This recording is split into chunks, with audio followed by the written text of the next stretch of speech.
चलो ध्यान दो। अब एक एक चीज देखो बेटा, हाँ वो ठीक रहेगा उल्टा। ऑर्गेनिक केमिस्ट्री, ऑर्गेनिक केमिस्ट्री की जब हम बात करते हैं तो बात आती है हमारे पास इसकी, कार्बन। ठीक है, अब कार्बन में चीजें क्या क्या? पहली बात carbon element, carbon non metal. पहले आप मुझे नॉन मेटल का मतलब बताओ, ये इलेक्ट्रॉन देते हैं या नहीं देते? इलेक्ट्रॉन देते हैं। इसका मतलब इसकी आयनाइजेशन एंथैल्पी ज्यादा होती है, आयनाइजेशन एंथैल्पी हाई होती है। फिर और कोई खास बात कार्बन की? कैटिनेशन, इसे कहते हैं self linkage property. Self linkage property का मतलब क्या है? ये खुद से बॉन्ड बनाते हैं। कितने? कार्बन से कार्बन तकरीबन 10 लाख तक बॉन्ड जुड़ सकते हैं। कितने? 10 लाख, बहुत होता है। उसके बाद कोवेलेंट बॉन्ड, ये कोवेलेंट बॉन्ड बनाते हैं। वेरी गुड, कोवेलेंट बॉन्ड बनाते हैं। ठीक है, उसके बाद इनकी 4 वैलेंसियां हैं, टेट्रावैलेंट है। कैसे हैं? अब पहले बताओ किसको इसके बारे में नहीं पता जो बोर्ड पे लिखा है, या सबको पता है इसके बारे में? अब टेट्रावैलेंट कैसे हो सकते हैं? चारों सिंगल बॉन्ड, एक डबल बॉन्ड, एक ट्रिपल बॉन्ड, 2 डबल बॉन्ड। अगर चारों सिंगल बॉन्ड है तो चारों के चारों सिग्मा कहलाएंगे। सिग्मा कितने हैं? 4। यहां सिग्मा कितने हैं? 1 2 3। यहां पर सिग्मा कितने हैं? 1 और 2। ना बेटा, 1 और 2 सिर्फ पहला सिग्मा होता है। एक ऊपर और नीचे वाला बनाएगा, वो ऊपर नीचे वाले दोनों पाई बॉन्ड है। हमेशा 3 में से 1 सिग्मा होगा, 2 में से 1 सिग्मा होगा और 1 में से तो 1 ही सिग्मा होगा। मैं एक बार फिर से रिवाइज करा दूं, कोई दिक्कत नहीं। यहाँ 2 सिग्मा 2 पाई। अब पाई बॉन्ड कितने हैं? इसके पास एक भी पाई नहीं है, इसके पास 1 पाई है। 2, एक ऊपर एक नीचे, 2 पाई। अब देखो सिग्मा बॉन्ड और पाई बॉन्ड क्या होता है, सिग्मा बॉन्ड और पाई बॉन्ड क्या होता है। पहले इस बात को समझ लो कि जब भी कभी कोई पहला बॉन्ड बनाएगा वो सिग्मा होगा। वो क्या होगा? एक बात, जब भी कभी कोई 2 बॉन्ड बनाएगा तो एक सिग्मा होगा, दूसरा ये होगा पाई। जब भी कभी कोई 3 बॉन्ड बनाएगा, एक सिग्मा और बाकी के बचे 2 पाई। सिग्मा कैसा होता है? स्ट्रॉन्ग।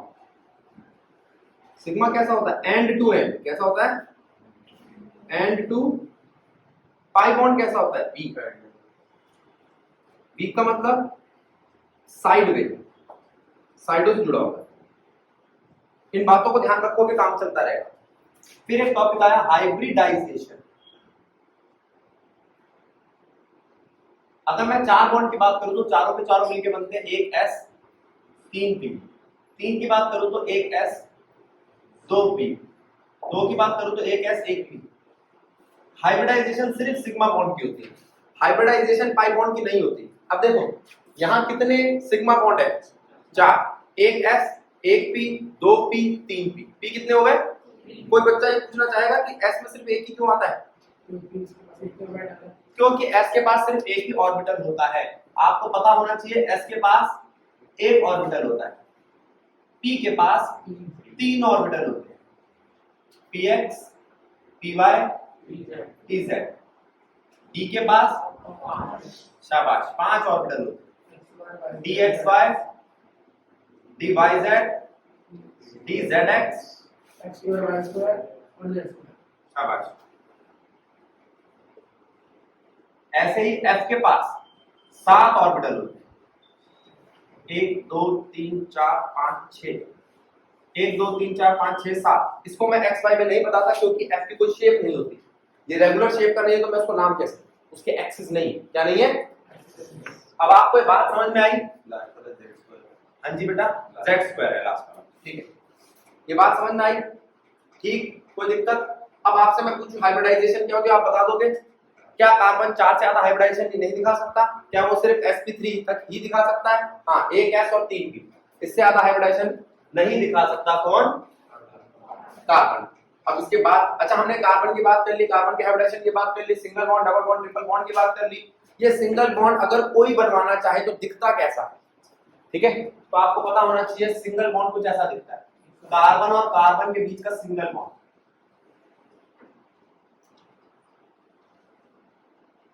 ये सिग्मा बॉन्ड, कार्बन और कार्बन के बीच का पाई बॉन्ड। अब एक बात बताओ, ये कार्बन और कार्बन के बीच का पाई बॉन्ड जो एक दूसरे को टच भी कर रहा है?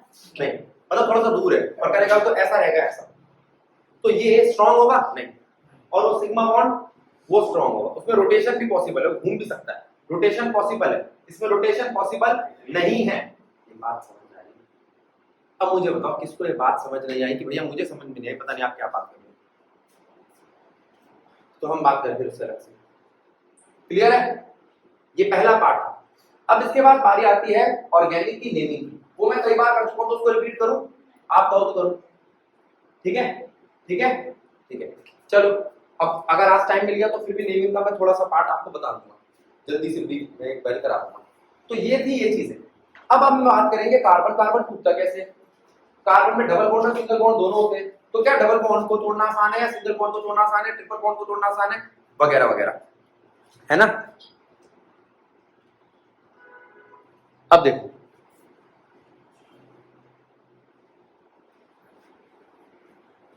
ये देखो,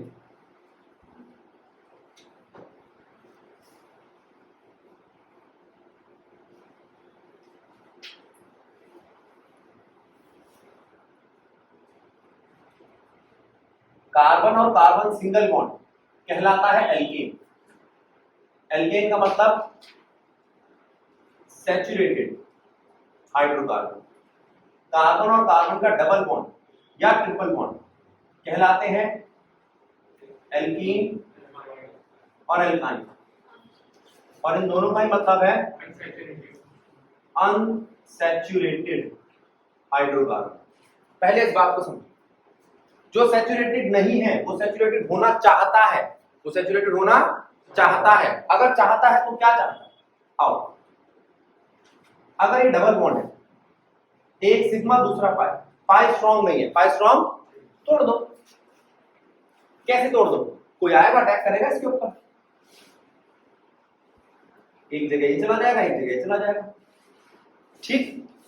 अब आपने कहा कार्बन कार्बन का ट्रिपल बॉन्ड भी स्टेबल नहीं है, तो क्या करें? तोड़ दो।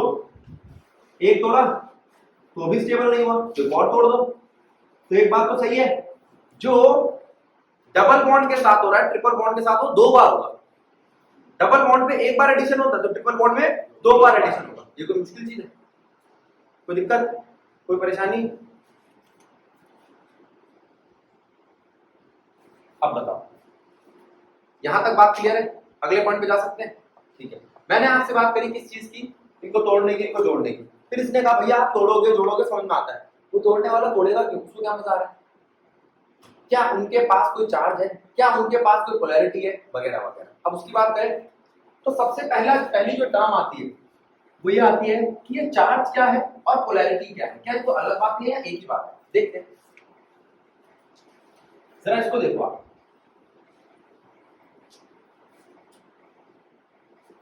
आप सब जानते हो कि ये आयन है और ये भी एक आयन है। किसको ये बात नहीं पता, क्योंकि बहुत छोटी बात क्लास का कंसेप्ट है, इनको हम आयंस कहते हैं। और आयंस के पास कौन सा बॉन्ड होता है? और आयनिक बॉन्ड कैसा होता है? As compare to covalent. पहले इस कंसेप्ट को समझाओ कि भैया हमें पता ही नहीं, अगर बोलोगे पता नहीं है तो फिर मैं आगे बात करूं। अब मैं आपसे पूछूं सोडियम कैसी पोलैरिटी का है? पॉजिटिव। और क्लोरीन कैसी पोलैरिटी का है? कभी भी जो आयनिक कंपाउंड होते हैं वो पोलैरिटी शो नहीं करते, तो पोलैरिटी कौन शो करता है? Covalent compounds. आओ, अगर मैं आपसे बात करूं इसकी, कार्बन की और हाइड्रोजन की, ठीक है, वहां पर भी पोलराइजेशन हो रहा है, ठीक है, लेकिन वो पोलैरिटी वैसी पोलैरिटी नहीं है। NaCl वाली जो पोलैरिटी है उसमें तो उन्होंने अपने इलेक्ट्रॉन ले दे दिए, खत्म कर दिया। पोलर नेचर की बात मैं कोवेलेंट में करूंगा, इसमें करूंगा।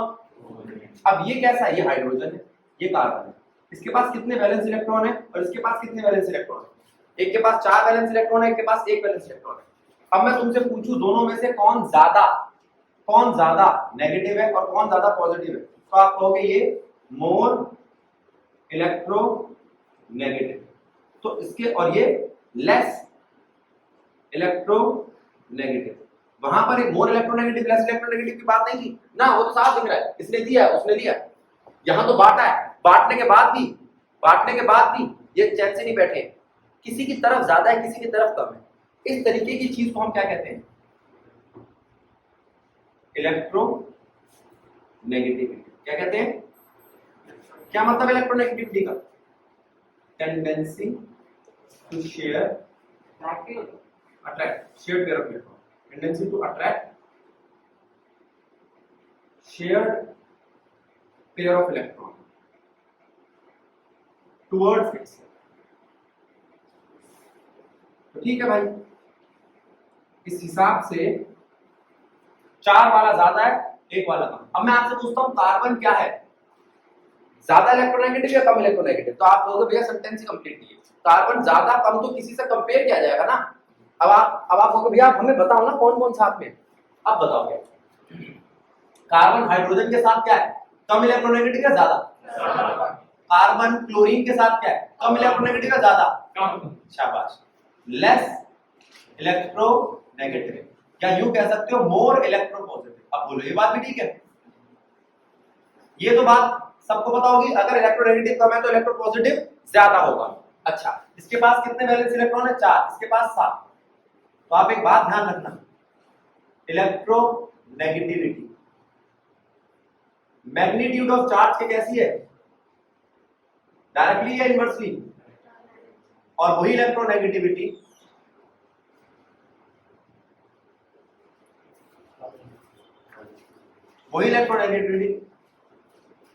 साइज से कैसी है। तो अगर मैं आपसे पूछूं, ये कभी पढ़े हैं फ्लोरीन, क्लोरीन, ब्रोमीन, आयोडीन, किसका साइज बड़ा है, आयोडीन का साइज बड़ा है क्या, तो नीचे आने में इलेक्ट्रोनेगेटिविटी क्या होगी, कम होगी। Which one is more electronegative, fluorine is more electronegative than chlorine, ठीक है, फिर ब्रोमीन, फिर आयोडीन। ये बात ठीक है। ये आपका एक क्वेश्चन भी था, क्लोरीन कम इलेक्ट्रोनेगेटिव होता है फ्लोरीन से, फिर भी इलेक्ट्रॉन गेन एंथैल्पी उसकी ज्यादा होती है, साइज की वजह से इतना ज्यादा सिकुड़ के बैठा होता है वो कि उसके इलेक्ट्रॉन को निकालना मुश्किल हो जाता है। ठीक है, जरा इस बात पे ध्यान दो। रोकूं इसको या चालू कर दूं आगे, कुछ पढ़ना है तो पढ़ लो, इसको कुछ पढ़ना है पढ़ लो कुछ पढ़ लो। अब देखो, अब बात आती है इसके बाद,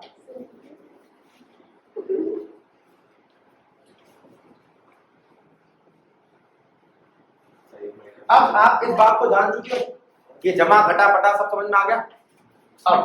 अब इसको देखो, कुछ बच्चे कहते हैं भैया H तो दे देगा अपना एक हाइड्रोजन, एक इलेक्ट्रॉन, लेकिन हाइड्रोजन की एक समस्या, उस पे एक ही इलेक्ट्रॉन और एक ही प्रोटॉन है तो समाप्त हो जाएगा, इसलिए इसको देने में दिक्कत आती है, तो शेयर ही कर पाना है। ठीक है, वैसे इसको दे देना चाहिए। तो यहां से लेके यहां तक एक पोलैरिटी है या पोलर नेचर है इसका। इस सेट को हम क्या कहते हैं, डाइपोल। इस सेट को हम क्या कहते हैं, डाइपोल का मतलब इसमें एक साफ सुथरा जमा हो और एक साफ सुथरा घटा हो, उनके बीच में कुछ दूरी हो। ये देखो, ये जमा है और इसका असर यही है, ये घटा है और इसका असर यही है, और इनके बीच में कुछ दूरी है, तो ये एक सेट ऑफ डाइपोल है।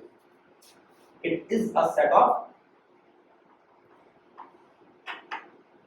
डाइपोल। ये डाइपोल का एक जोड़ा है, और डाइपोल के जोड़े में क्या होता है, फिक्स दूरी होती है, दो चार्जेस होते हैं एक जैसे मैग्नीट्यूड के, लेकिन साइन उल्टा होना चाहिए। ये फिजिक्स में पढ़ा था हमने, equal in magnitude opposite in size, equal in magnitude opposite in size. तो यहां से पता चलता है कि ये एक डाइपोल है। इस डाइपोल में अगर ऐसा हो, ये डाइपोल, ये पॉजिटिव चार्ज है, ये नेगेटिव, ये नेगेटिव, इस नेगेटिव का सेंटर कहां है, इस नेगेटिव का सेंटर कहां है, और इस पॉजिटिव का सेंटर कहां है, तो इनके जो नेगेटिव और पॉजिटिव के सेंटर, उनके बीच में दूरी क्या है, 0। इस घटा का सूत्र क्या है, ये, इस घटा का सूत्र क्या है, ये, और जमा का है, तो असर क्या हुआ, घट गया। अब इसने कहा भैया नहीं समझ आया, पता नहीं क्या बकवास है। तो बेटा तू ये बोल सकता है यहां से एक ऐसा एरो जा रहा है, यहां से एक ऐसा एरो जा रहा है, अब बता क्या ये एक दूसरे को काट नहीं देंगे ऑपोजिट होने की वजह से, तो ये तो कह नहीं सकते कि अलग अलग, इक्वल है दोनों। कैसे इक्वल है? जमा एक घटा, एक जमा एक घटा, ठीक है, दोनों बराबर है, दोनों बराबर है और दोनों उल्टे हैं, तो क्या करेंगे? एक दूसरे को कैंसिल आउट करेंगे। दूसरी बात तो यूं कह सकता है इसका स्रोत भी ये है, इसका स्रोत भी है, तो कोसेंट्रिक हो गई। ये क्या है? कोसेंट्रिक। अब बच्चे कहेंगे भैया इतनी दूर आपको दिखाई नहीं देता है, कैसे कोसेंट्रिक है? इनका असर कोसेंट्रिक है, इफेक्ट सबका एक जगह पड़ रहा है। तो अगर सबका इफेक्ट एक जगह पड़ रहा है, मान लो किसी का यहां से असर आ रहा है, यहां से असर आ रहा है, यहां से असर आ रहा है, तो तुमने कहा भैया इन दोनों का रिजल्टेंट निकालो, क्या वो बिल्कुल बराबर पड़ रहे हैं? हाँ, तो काट दो। बराबर नहीं है तो नहीं है, कटेंगे। ऐसा नहीं है कोसेंटर होने के बाद बराबर ना हो तो कटेगा नहीं। असर कैसा होना चाहिए? इक्वल, तब कट जाता है। अब मैं कुछ केसेस ले रहा हूं, आप बताओ कट रहा है कि नहीं कट रहा।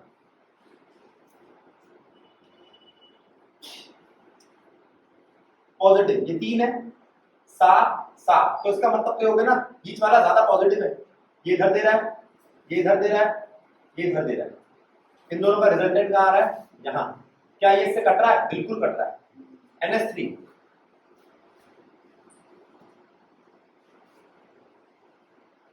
असर कहां आ रहा है? NF3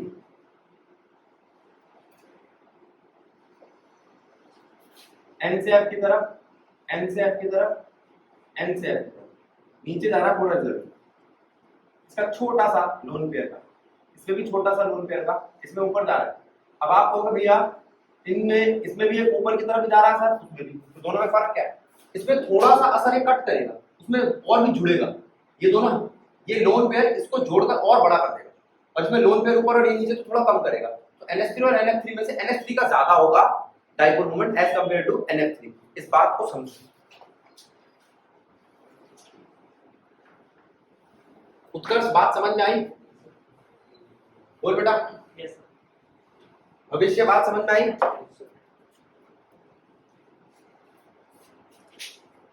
सहरान बात समझ में आई? क्या नाम है? करण। चलो अब इसके बाद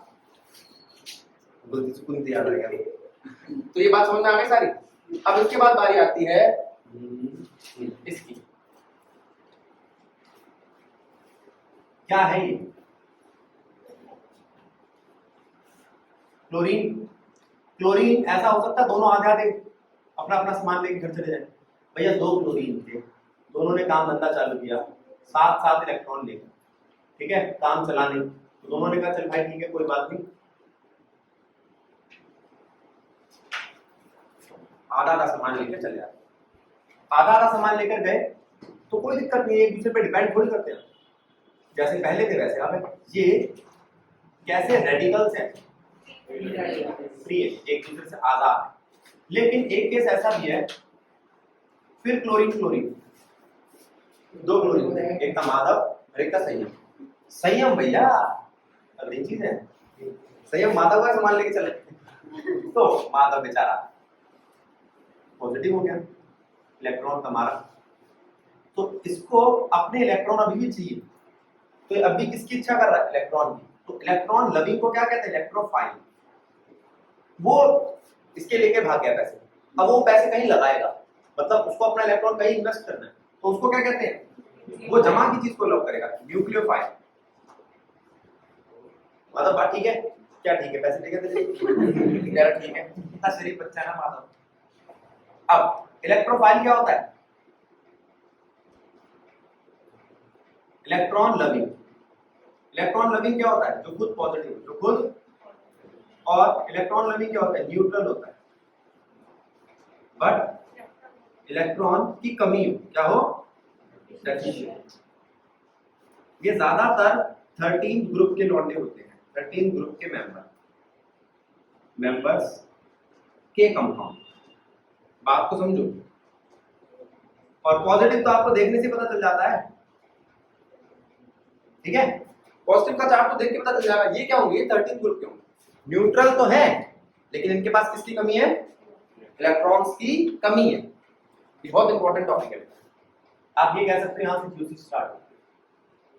अब आपको मिल गया इलेक्ट्रोफाइल। अब मैं बात कर रहा हूं आपसे किसकी? न्यूक्लियोफाइल की। किसकी बात कर रहा हूं? आ जाओ।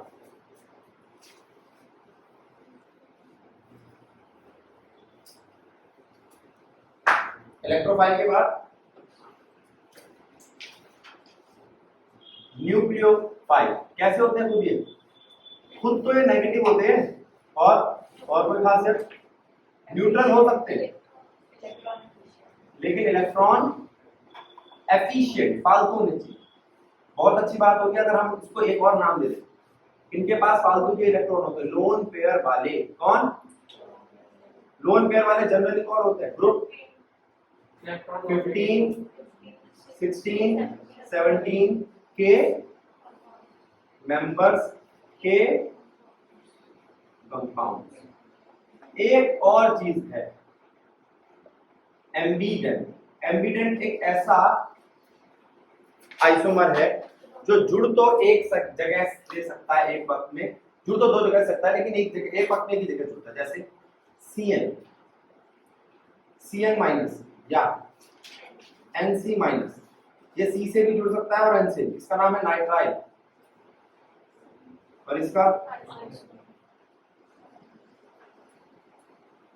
CNS थायोनाइट्राइल, NCS आइसोथायोनाइट्राइल।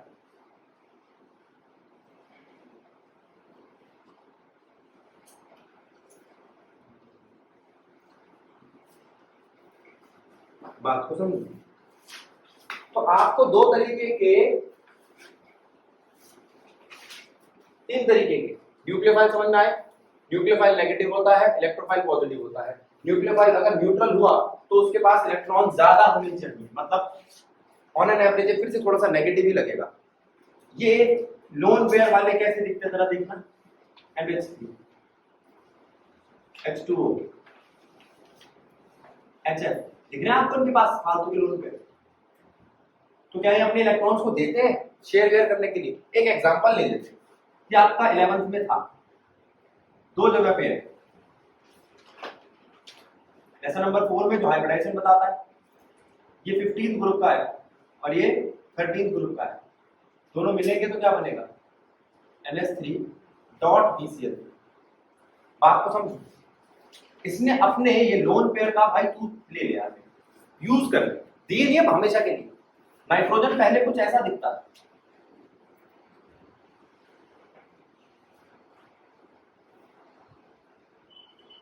अब देखना कैसा दिखेगा। और BCl3 पहले ऐसा दिखता है,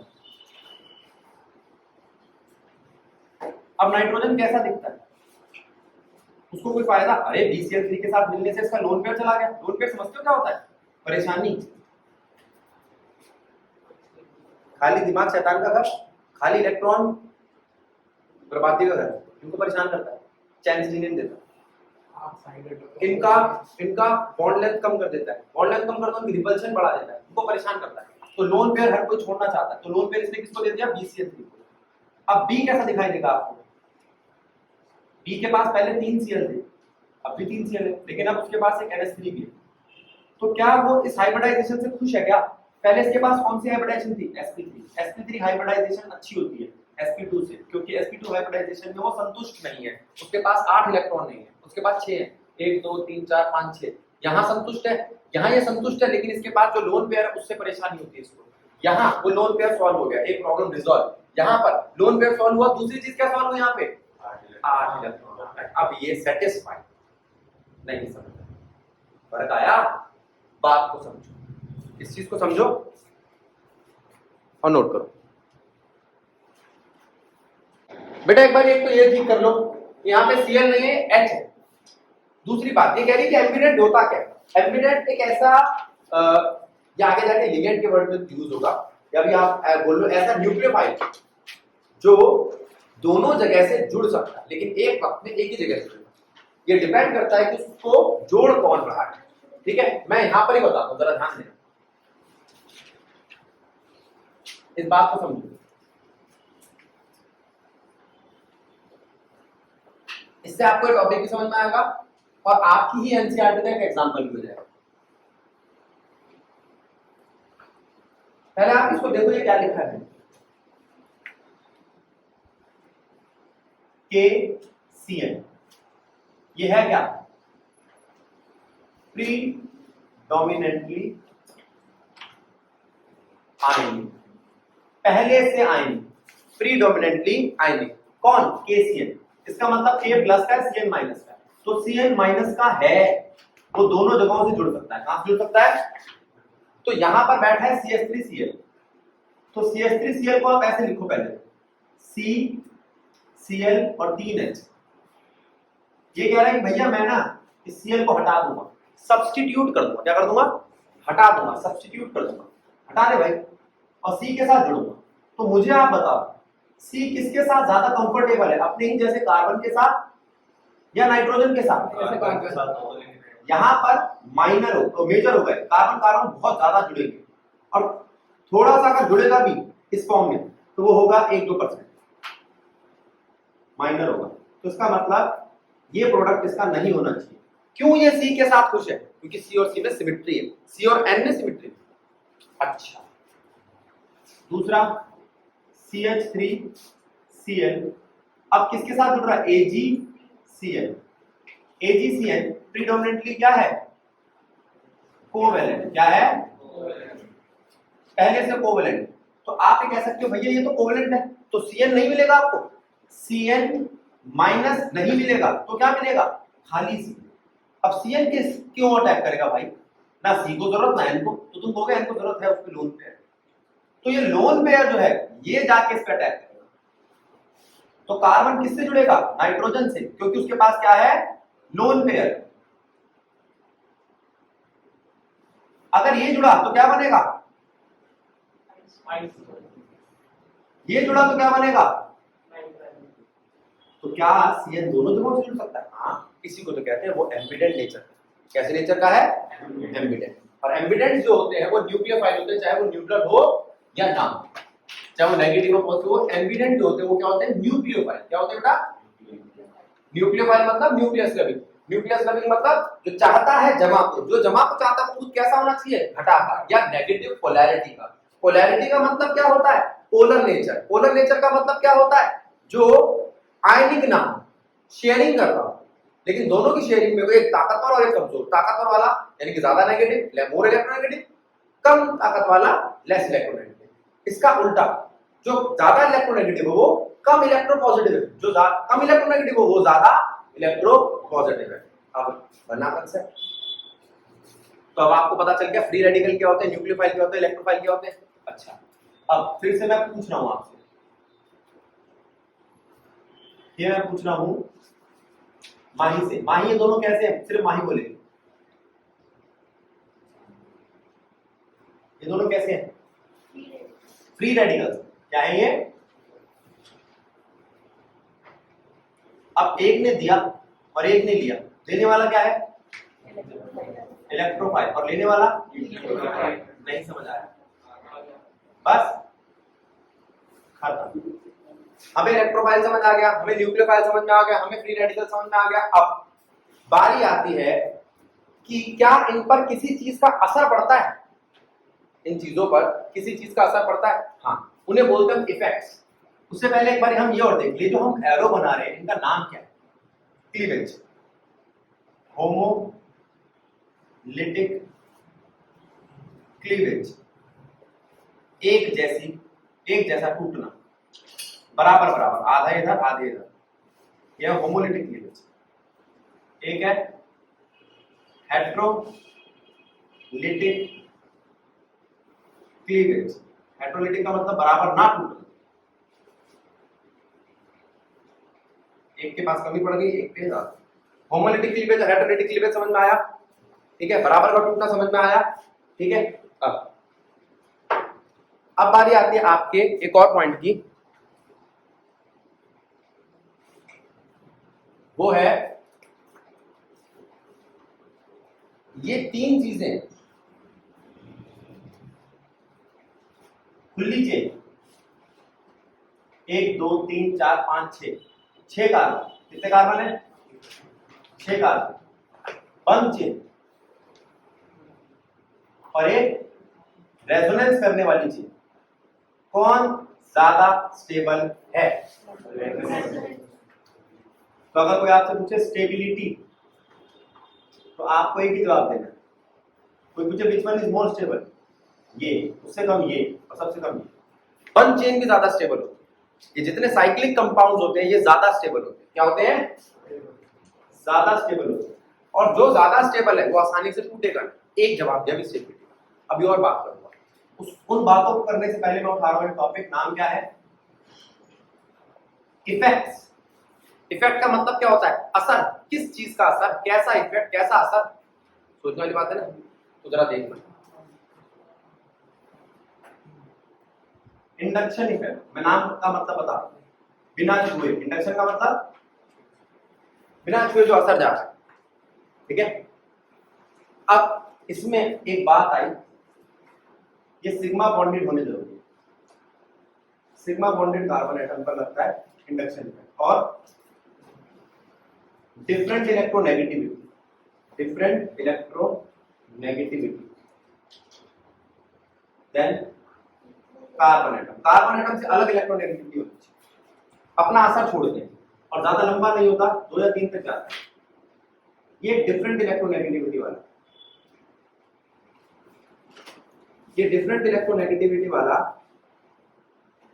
अपना कैसा असर छोड़ेगा? अगर ये नेगेटिव सॉरी ये अपना इस पे हल्का सा असर, इस पे और हल्का, इस पे और हल्का, चौथे पे जाएगा। इफेक्ट कैसा होगा? Small, very small, very very very small, और वहां पे ड्यू आउट, खत्म ही हो जाएगा। अब आपने कहा भैया ये असर होता कैसा है? सेम या उल्टा? उल्टा। अगर मान लो वो डिफरेंट इलेक्ट्रोनेगेटिविटी वाला खुद पॉजिटिव है तो इस पे असर कैसा होगा? हल्का सा नेगेटिव, इस पे हल्का सा और नेगेटिव, और इस पे हल्का सा और नेगेटिव, इस पे हो गए। ठीक। एक बात और, ब्रांचिंग से ये वीक होता है, इंडक्टिव इफेक्ट। अब अगर मैंने यहाँ पे पॉजिटिव चीज लगाई है तो मैं इसे कहूंगा प्लस आई इफेक्ट। कैसा इफेक्ट? Positive inductive effect. अब ध्यान देना, ये कौन है? Electron donating group. क्या नाम है इसका? Electron donating group. बात को समझो, इलेक्ट्रॉन देने वाला हमेशा कैसा इफेक्ट दिखाता है? Plus I effect. अब आप ध्यान दो, इलेक्ट्रॉन डोनेटिंग ग्रुप कौन होते हैं? जो पॉजिटिव हो, कार्बन की chain, alkyl group, electron donating होता है, याद रहेगा। और कभी कभी NH2 यानी कि अमाइन। जो इलेक्ट्रॉन डोनेटिंग ग्रुप होते हैं वो कैसा इफेक्ट दिखाते हैं? Plus I effect. Plus I effect का मतलब क्या है? इंक्रीज इन बेसिक कैरेक्टर, याद रहेगा। जाहिर सी बात है, बेसिक कैरेक्टर इंक्रीज हुआ तो डिक्रीज क्या होगा? Acidic character. अच्छा, प्लस आई इफेक्ट का मतलब बढ़ गया है आपका क्या? Basic character. Plus I effect का मतलब बढ़ गया। अगर बेसिक कैरेक्टर बढ़ गया, ये प्लस आई इफेक्ट है, इलेक्ट्रॉन डोनेटिंग ग्रुप है। और कोई खास बात इसकी? प्लस आई इफेक्ट हो चाहे माइनस आई इफेक्ट हो, ये डिक्रीज करता है ब्रांचिंग के साथ। जितनी ब्रांच बढ़ेगी उसके इफेक्ट का असर कम हो जाएगा, इंडक्शन इफेक्ट ही कमजोर हो जाएगा। अब मैं आपसे पूछूं, किसमें इंडक्शन इफेक्ट ज्यादा है? इसमें, इसमें या इसमें? तो आप कहोगे सबसे ज्यादा इसमें, क्योंकि इसमें ब्रांचिंग नहीं। ये बात ठीक है। अब की मैंने क्या जोड़ा? वहां पे जोड़ा था मैंने प्लस की चीज, अब जोड़ूंगा मैं माइनस की चीज। देखना और बताना, माइनस आई इफेक्ट। कार्बन की चेन है, जोड़ा क्या है? Electron with drawing group. कैसा ग्रुप है? इलेक्ट्रॉन विद ड्रॉइंग, विथड्रॉ करता है इलेक्ट्रॉन विद ड्रॉइंग ग्रुप। कर रहा है electron withdraw. Electron with drawing group क्या करेगा? ये थोड़ा सा नेगेटिव होगा और इस पे कैसा असर डालेगा? इलेक्ट्रॉन विथड्रॉइंग ग्रुप कैसा होता है? इसमें सारे नेगेटिव आ सकते हैं, COOH आ सकता है, NO2 आ सकता है, CN आ सकता है, बड़ी लंबी चेन है इसमें, OH आ सकता है, हेलोजन्स आ सकते हैं, क्लोरोफ्लोरोब्रोमो, ठीक है।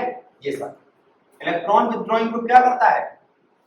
या माइनस आई इफेक्ट क्या करता है? माइनस आई इफेक्ट इंक्रीज करता है एसिडिक कैरेक्टर।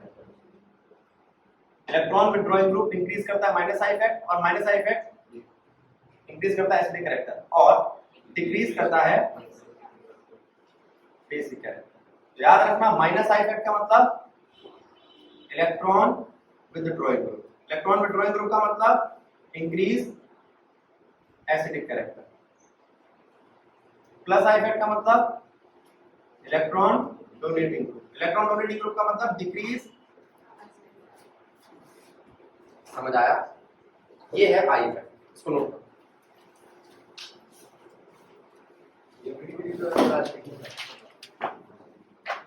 तो ये बात थी इंडक्शन इफेक्ट की, पहला इफेक्ट हो गया तुम्हारा। अब इसके बाद बारी आती है इलेक्ट्रोमैग्नेटिक इफेक्ट। यह काम करते हैं, पहले इंडक्शन इफेक्ट को हम इंडक्शन इफेक्ट के एक एग्जांपल को देख लेंगे। देखो, मैं आपसे एसिडिक कैरेक्टर की बात कर रहा हूं।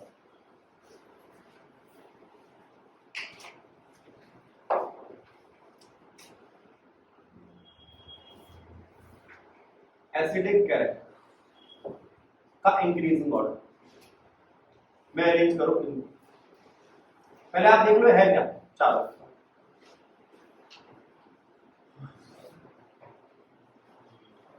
चारों बेंजीन है,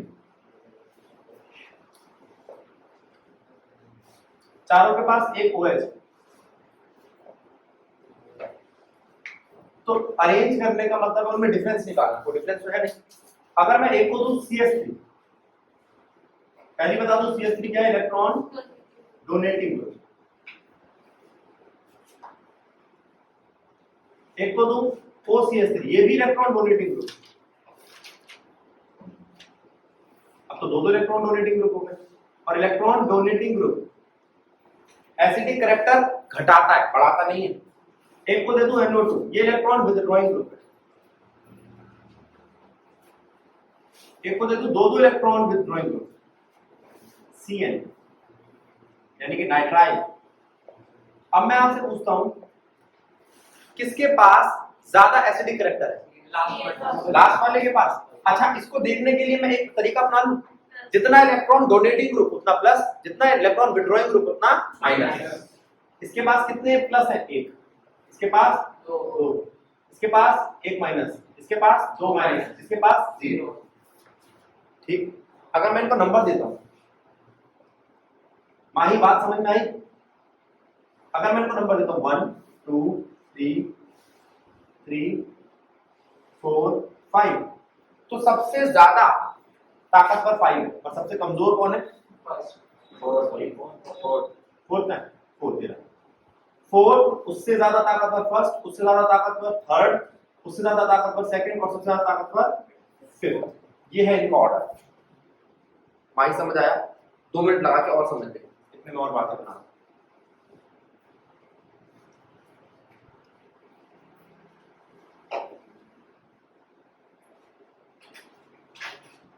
नाम है इलेक्ट्रोमैग्नेटिक इफेक्ट। क्या होता है इलेक्ट्रोमैग्नेटिक इफेक्ट? पहली बात, जैसे वो सिग्मा बॉन्ड पे काम करता था, ये पाई बॉन्ड या डबल बॉन्ड पे काम करता है। किस पे काम करता है? पाई बॉन्डेड कार्बन एटम पे काम करता है। दूसरी बात, एक पे पाई बॉन्ड पे काम करता है, और कोई खास बात इसकी? इलेक्ट्रोमैग्नेटिक इफेक्ट की अटैकिंग स्पीशीज की प्रेजेंस में काम करता है। अटैकिंग स्पीशीज की प्रेजेंस में काम करता है। और कोई खास बात?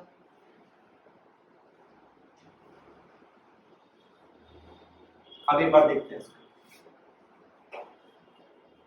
डबल बॉन्डेड कार्बन एटम पर अगर मैं किसी न्यूक्लियोफाइल का अटैक कराऊं, तो न्यूक्लियोफाइल जहां जाके जुड़ेगा,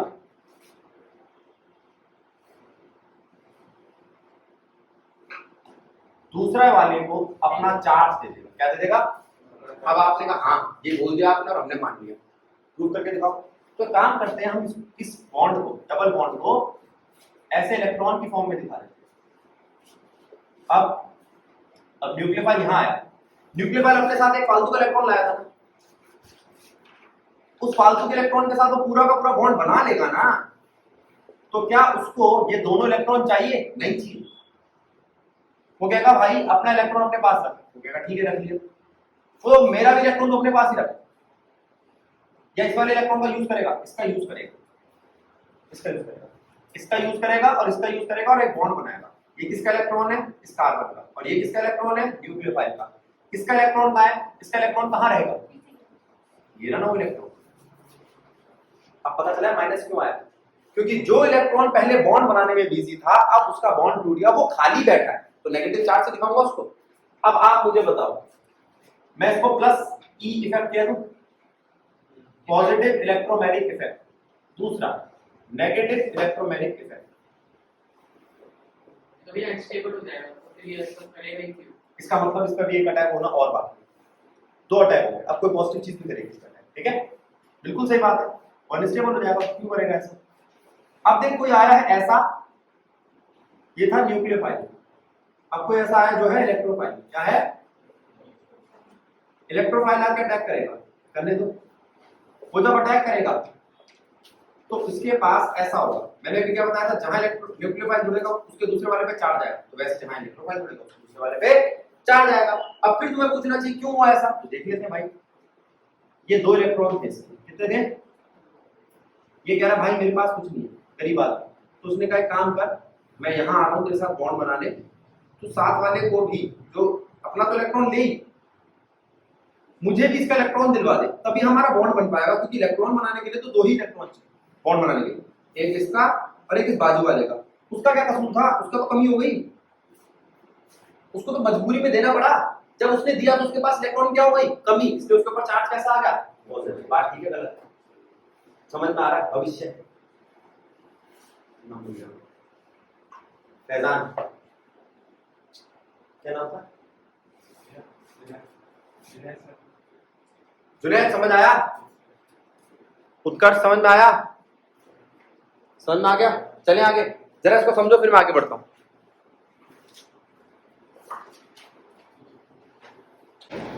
अब हम बात कर रहे हैं आपसे किस चीज की? अब बेटा पॉइंट देखो, अगर मैं आपसे कहूं ये डबल बॉन्डेड कार्बन चेन है,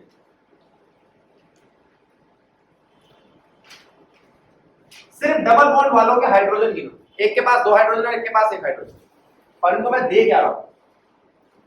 HCl, H उसके पास जाएगा जिसके पास H कम है, Cl उसके पास जाएगा जिसके पास H उसके पास जाएगा जिसके पास H ज्यादा है, Cl उसके पास जाएगा जिसके पास H कम है। इसे आप मार्कोनिको फ्लूइड कहते हो।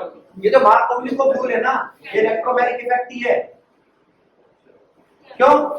क्योंकि यहाँ पे एक न्यूक्लियोफाइल है, ये अगर ये न्यूक्लियोफाइल यहां जाता है, अब आपने कहा भैया पहले न्यूक्लियोफाइल गया, कौन गया? न्यूक्लियोफाइल ने डबल बॉन्ड तोड़ा और यहां के लग गया न्यूक्लियोफाइल, और अपना असर इधर छोड़ दिया माइनस का। अच्छा एक बात बताओ, माइनस की चीज किस चीज को खींचेगी? प्लस की चीज को, इसलिए इसने H के प्लस को खींचा। अब तू बता, तेरा डाउट क्लियर हो गया? एक ने घटा की चीज दी तो एक ने जमा की चीज दी, तो न्यूट्रलाइज हो गया। ये कह रहा था कि भैया ये क्यों अपने आप को यहां से अपने आप को आयनिक फॉर्म में क्यों लाएगा? मैंने बिल्कुल दिया, ये अपने आप को आयनिक फॉर्म में क्यों लाएगा? आयनिक में लाएगा, एक घटा कर लेगा तो दूसरा जमा कर लेगा और अपने आप को न्यूट्रलाइज कर लेगा, खत्म कहानी। ये आपका किसका एग्जांपल है? इलेक्ट्रोमैग्नेटिक इफेक्ट की एप्लीकेशन है, Markovnikov rule. Anti Markovnikov rule के लिए आपको कुछ देना पड़ता है, वो कौन है? Organic peroxide. वो मैं आपको जो चैप्टर में समझा रहा हूं वहीं पे समझना। इसके बाद एक चीज आती है, उसे बोलते हैं आर इफेक्ट। क्या नाम है? इसका मतलब क्या है? रेजोनेंस। कोई रेजोनेंस क्यों करता है? रेजोनेंस का मतलब या तो इलेक्ट्रॉन या चार्ज या अपनी पोजीशन बदलेंगे। पोजीशन बदलने से क्या होता है? चार्ज जब मूव करेगा तो थकेगा, और थक जाएगा तो क्या होगा? एनर्जी का लॉस होता है। एनर्जी का क्या होता है? आपको क्या भैया, कौन सी energy? Resonance energy. Resonance energy का लॉस होता है आर इफेक्ट में। आर इफेक्ट भी दो तरीके के होते हैं, प्लस आर या माइनस आर। अब मैं इसको समझाने जा रहा हूं। बेंजीन के ऊपर क्या क्या लगा हो सकता है? मैंने कहा बेंजीन के ऊपर ए भी लगा हो सकता है, ठीक है। ये उसकी होती है ऑर्थो पोजीशन, ये होती है मेटा, और ये होती है पैरा। ये बच्ची है, इसके साथ वाली पोजीशन ऑर्थो है। तुम कह सकते हो भैया इसके आज ये वाली पोजीशन ऑर्थो खाली पड़ी है, इसकी मेटा पोजीशन कौन सी है? श्रेया की मेटा पोजीशन है सार्थक और श्रेया के ऑपोजिट पोजीशन पैरा में हूं, तो बिल्कुल सामने कौन होता है? पैरा। एक छोड़ के मेटा, बिल्कुल बाजू में ऑर्थो। याद रहेगा? याद रहेगा? ठीक है। अब अगर AB A ज्यादा नेगेटिव है,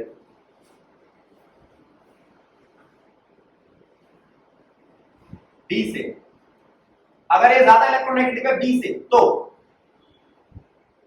क्या होगा? ये दिखाएगा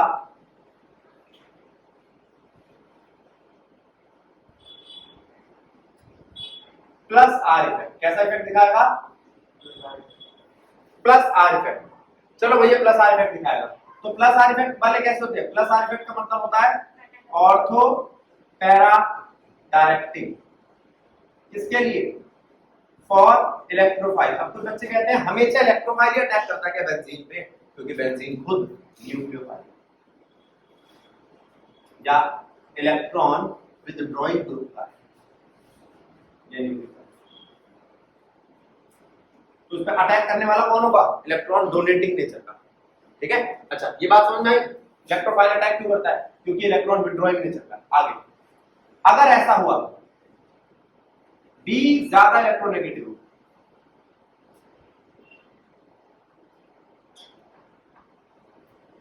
A से, तो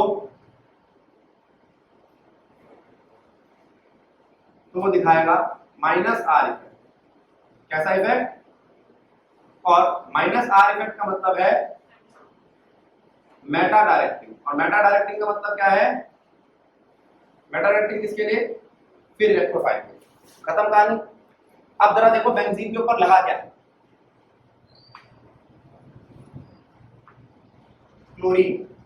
आगे वाला तो A होता है, पीछे कोई है ही नहीं तो ज्यादा नेगेटिव है। पीछे कोई है ही नहीं, उससे तो ज्यादा ही ना, जो है ही नहीं उससे ज्यादा नेगेटिव है ना क्लोरीन। अब देखो आगे कौन लगा है? OH। O ज्यादा नेगेटिव है कि H?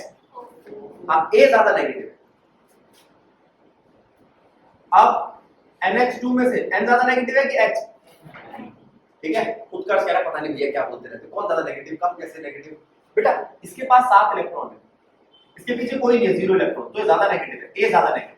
इसके पास 6, उसके पास 1, कौन ज्यादा नेगेटिव है? 6 वाला। इसके पास 5, इसके पास 1, कौन ज्यादा नेगेटिव है? इसके पास 4, कार्बन के पास 4 इलेक्ट्रॉन और उसके पास 1, कौन ज्यादा नेगेटिव है? इन तीनों में ही A ज्यादा नेगेटिव है। कौन ज्यादा नेगेटिव है? A मतलब सबसे पहले वाला, आगे वाला। अब कौन ज्यादा नेगेटिव है? OH CH3। याद रखना CH3 इलेक्ट्रॉन डोनेटिंग ग्रुप होता है, बताया नहीं, ये कम नेगेटिव होता है। और C में से कौन ज्यादा नेगेटिव है? O ज्यादा नेगेटिव है। बात समझ आई? अब ये क्या है? बेंजीन। फिर से बेंजीन के ऊपर अब क्या लगा रहा हूं? CN। कौन ज्यादा नेगेटिव है? पीछे वाला। पीछे वाला ज्यादा नेगेटिव है। और क्या लगा सकता हूं मैं? NO2। कौन ज्यादा नेगेटिव है? 5 या 6? और क्या लगा सकता हूं? CN हो गया, NO2 हो गया, COOH। बताओ कौन ज्यादा नेगेटिव है? C की O? पीछे वाला ज्यादा, B ज्यादा नेगेटिव। CHO, C ज्यादा नेगेटिव है कि O? अब बोलोगे H क्यों देखते हैं? H नीचे के बाद। और कौन है? CO, C ज्यादा नेगेटिव है कि O? तो कीटोन हो, एल्डिहाइड हो, कार्बोक्सिलिक एसिड हो, नाइट्रो हो, नाइट्राइल हो, ये सब के सब कैसे हैं? ये दिखाते हैं पीछे वाला ज्यादा negative, B is more electronegative, यानी कि माइनस आर इफेक्ट। और ये सारे कौन दिखाते हैं? Plus R effect. अगर बेंजीन के ऊपर क्लोरीन लगा है, ब्रोमीन लगा है, फ्लोरीन लगा है, आयोडीन लगा है, OH लगा है, NH2 लगा है, CH3 लगा है, OCH3 लगा है, तो वो दिखाएगा प्लस आर इफेक्ट। और अगर बेंजीन के ऊपर CN लगा है, NO2 लगा है, COH लगा है, CHO लगा है, COR लगा है, यानी कि कीटोन लगा है, तो ये दिखाएगा आपका minus are effect. Plus R effect दिखाने वाले इलेक्ट्रॉन देते हैं, क्या करते हैं इलेक्ट्रॉन? HNO2 क्या है?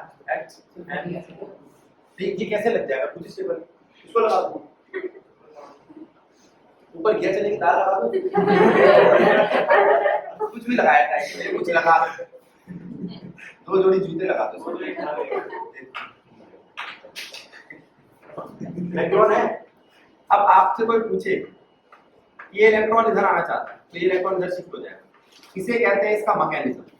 जरा समझना, वो इलेक्ट्रॉन इधर आया तो क्लोरीन के पास इलेक्ट्रॉन की कमी हो गई और यहाँ डबल बॉन्ड आ गया, और वो बॉन्ड पूरा का पूरा हटा था तो यहाँ पर इलेक्ट्रॉन आ गया।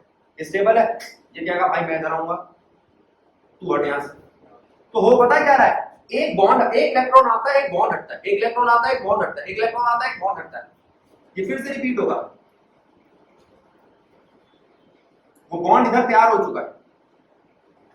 इसको अगर बिल्कुल प्रॉपर्ली समझना हो तो जो मेरे पीछे रिएक्शन वीडियो बना रखे उनको देख लेना, इससे काम चल जाएगा। ये फिर आया इधर और इसको कहा चल तू जा, तो एक इलेक्ट्रॉन आ रहा है और बॉन्ड हट रहा है। बात समझ रहे हो?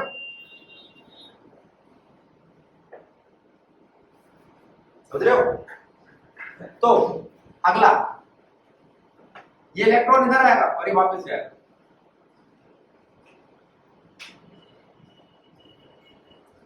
हो गया काम, जैसा पहला स्ट्रक्चर वैसा पांचवा स्ट्रक्चर। अगर आप कहो तो मैं इसका एक रेजोनेटिंग हाइब्रिड बना सकता हूं जिसमें ये घूम रहे हैं। अंदर कैसा चार्ज है? माइनस का डेल्टा, बाहर कैसा चार्ज है? प्लस का डेल्टा। समझ आया? ये रिंग नेगेटिव है और उसके बाहर बैठा पॉजिटिव है, इसको हम क्या कहते हैं? Plus R effect. कैसा R effect? Plus R effect. ऐसा होता क्यों है? ये इलेक्ट्रॉन इसको क्यों देता है? क्यों ऐसे चक्कर कटवाता है जिससे ये थक जाए? क्यों थक जाए? अरे लोन पे तो है, दिमाग खा रहे थे इसका। मैंने कहा जाओ तुम वहां बोलो। और क्वेश्चन आएगा क्लोरीन खुद कैसा है? इलेक्ट्रॉन विड्रॉइंग, फिर भी इलेक्ट्रॉन दे रहा है। ये सीधी बात है उल्टी बात है? उल्टी बात है। ऐसा नहीं करना चाहिए, क्लोरीन दे रहा है, यही तो खास बात है।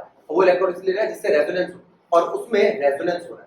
और रेजोनेंस होते वक्त कुछ जगहों पे नेगेटिव चार्ज आया, जब भी चार्ज आए उसे बोलते हैं इंडक्शन इफेक्ट। कौन सा इफेक्ट? इस वक्त दो इफेक्ट है, रेजोनेंस इफेक्ट और इंडक्शन इफेक्ट। एग्जांपल नंबर 9 है, अब आने वाली अगली क्लास में आएगा तुम्हारा 10.9, तब बताऊंगा इसको ठीक से। इंडक्शन इफेक्ट, रेजोनेंस इफेक्ट, दोनों यहाँ पर अपना रोल प्ले करते हैं। जो जीत गया वो डोमिनेट कर जाएगा, जो डोमिनेट करा उसी के हिसाब से अगली होने वाली फ्यूचर में रिएक्शन। ठीक है, जरा इसको देखो। ठीक है, कि पहले वाला अगर A पॉजिटिव होगा और A अगर ज्यादा नेगेटिव होगा तो प्लस 8 वो दिखाएगा। हाँ हाँ, तो लेकिन फिर ये पॉजिटिव क्यों है? पहले वाला ज्यादा नेगेटिव, ये इलेक्ट्रॉन नेगेटिव ज्यादा है पीछे वाले से कंपेयर करें। ये अपने इलेक्ट्रॉन देगा ना, ये नीचे प्लस C प्लस कैसे है? Cl प्लस कैसे है? मैं तो सिर्फ यहाँ वालों से कंपेयर कर रहा था ना, जो ऊपर अटैच स्पीशीज थी।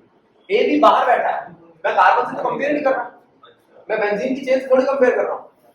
ठीक, और इससे भी आसान तरीका एक और होता है, प्लस आर इफेक्ट में। प्लस आर इफेक्ट जनरली कौन दिखाते हैं? मैं ऐसा मानता हूँ, इससे भी याद किया जा सकता है, सिर्फ कार्बन को छोड़ के लोन पेयर वाले कौन दिखाते हैं?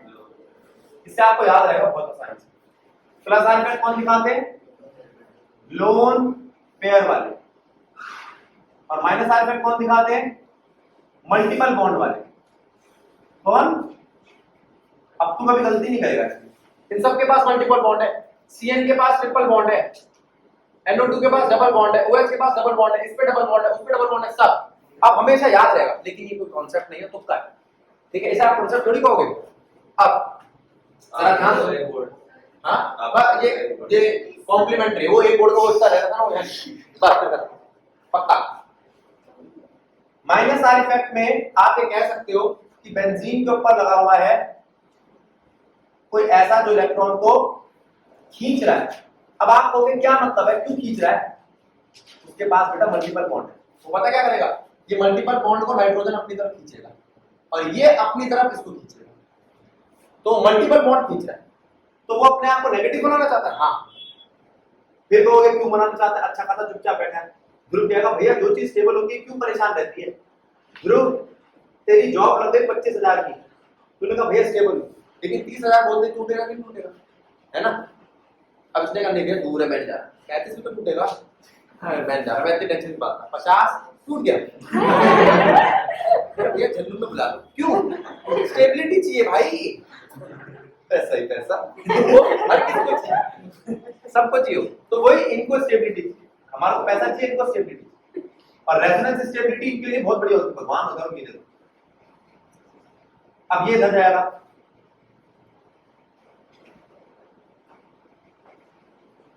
अच्छा एक बार ये गड़बड़ कर दी, उसके बाद इसको खोलना ही बंद कर दो, वरना बार बार दिखाना पड़ेगा।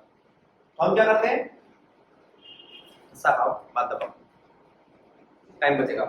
अब ये क्या करेगा, ये इधर जाएगा, जा भाई।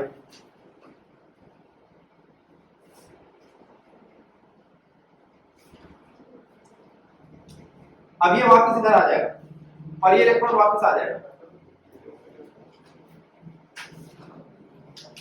हो गया। इन पांचों स्ट्रक्चर का एक रेजोनेटिंग हाइब्रिड क्या बनेगा,